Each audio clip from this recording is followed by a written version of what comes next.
The awful attack took place at 7:25 in the evening in Clapham. And at 7:33, he boards a train at Clapham South Tube. We know that at 8 p.m. he was at King's Cross Tube Station. And then at about 8:45, you've seen the images, he was captured in Tesco's on the Caledonian Road, which are the images you've seen with a fairly significant facial injury. Thankfully, due to the great response we've had from the public, we're able to follow him and know that he got on a train at 9 p.m, a Victoria Line tube heading south. We have determined through our inquiries that they were in a relationship and that the relationship appears to have broken down.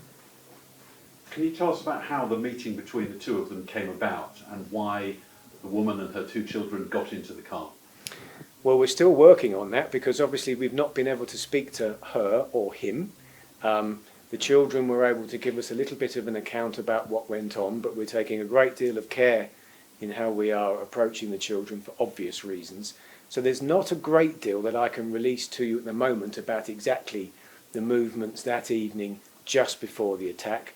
We do know that they were arranging to meet and that they did get in the car and that the attack took place in the car, as you will have seen from the CCTV. So did he drive down from Newcastle at her request?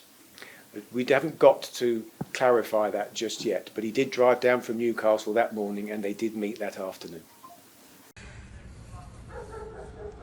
Ridiculous, mate. They said they've got a warrant, they just haven't got the entry.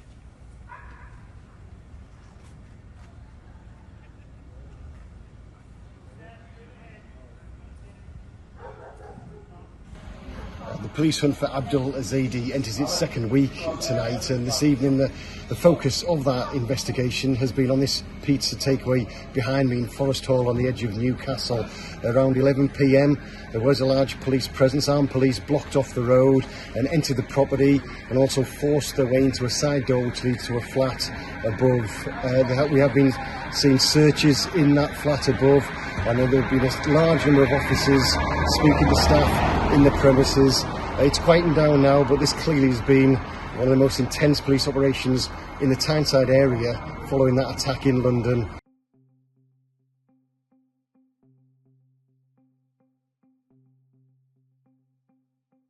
In the early hours of this morning, cops raided a property in Leighton in northeast London. Snaps obtained by The Sun show officers wearing hazmat suits and PPE masks as an apparent caution against the potential they would find hazardous materials. A source told us that a large number of officers swarmed the building just before 2 a.m.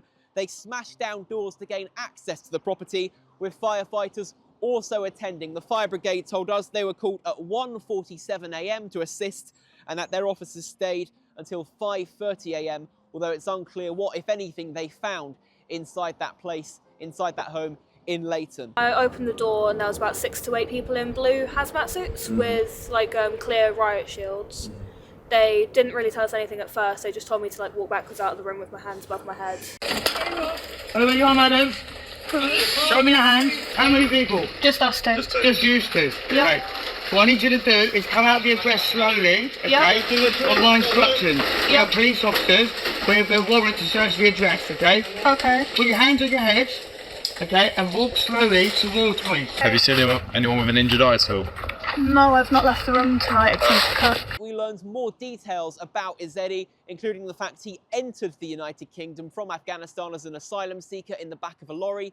He twice attempted to claim asylum and was unsuccessful, but on his third attempt, he successfully gained the right to stay in the UK as an asylum seeker after using a priest as a character witness and claiming he had converted to Christianity. But in 2018, before he was granted asylum, we now know he was convicted of exposure at Newcastle Crown Court. He was given 36 weeks imprisonment, suspended for 2 years, which means he didn't actually serve any time in jail.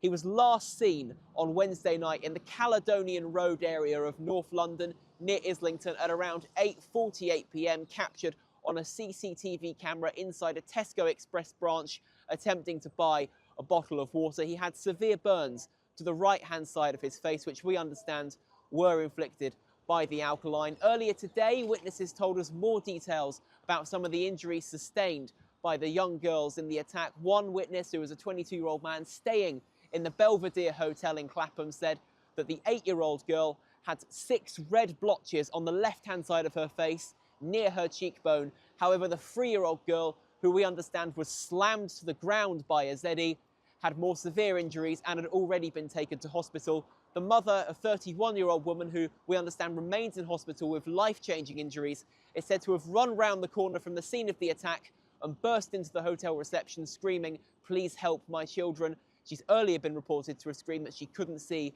and that her eyes were burning.